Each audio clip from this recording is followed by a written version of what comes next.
It's been a night of fresh destruction and carnage in the Ukrainian city of Kyiv. A new Russian drone strike has killed 4 people and wounded 17.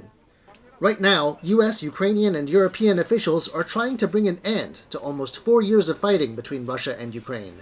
And people here hope something will come through to end their suffering. We want peace, and we want all this to end quickly, so that we can live in peace and our children don't have to see this. Mr. President! US President Donald Trump has given Kyiv until Thursday to accept his 28-point peace plan. This would see Ukraine cede land to Russia, cut its military, and pledge never to join NATO. Trump says it's not his final offer, but it's the plan he wants to see go through. Hi, guys. U.S. Secretary of State Marco Rubio is upbeat about how peace talks in Geneva have gone so far.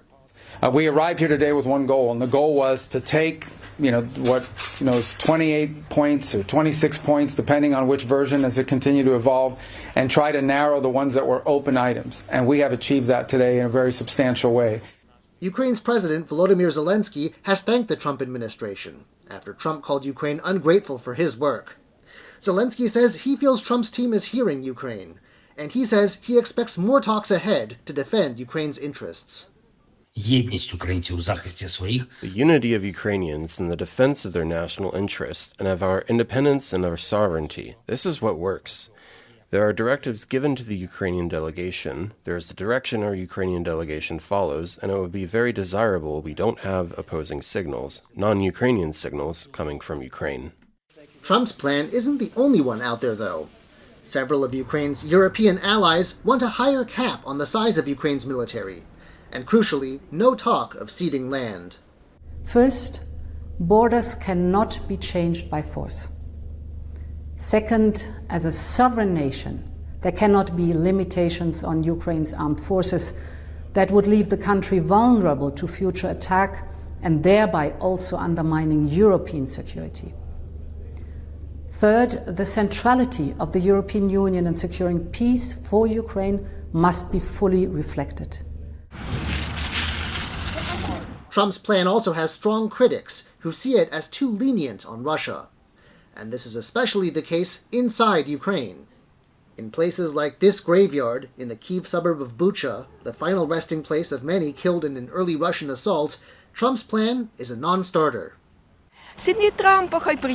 Let Trump's sons come here. Let them feel our pain. Let them see all this. And maybe then they will change their minds. War breeds hatred. There is hatred in many Ukrainians against Russia. It is internal. It cannot be said at all. I will speak for myself. Yes, my son. My son's grave is there. If they sign these terms, it won't be very good. Because what did our men fight for just so that our land could be taken away? I don't like that option. If there were other terms, if they left our territories, then yes, I would agree. But when they take away our territory, where we have lived all our lives, where our homes are, I don't agree. So even as talks proceed in far-off places like Geneva, in Ukraine there is no pause to this war, as both sides exchange attacks, and the next drone strike could come at any moment. Joseph Wu and John Van Trieste for TaiwanPlus.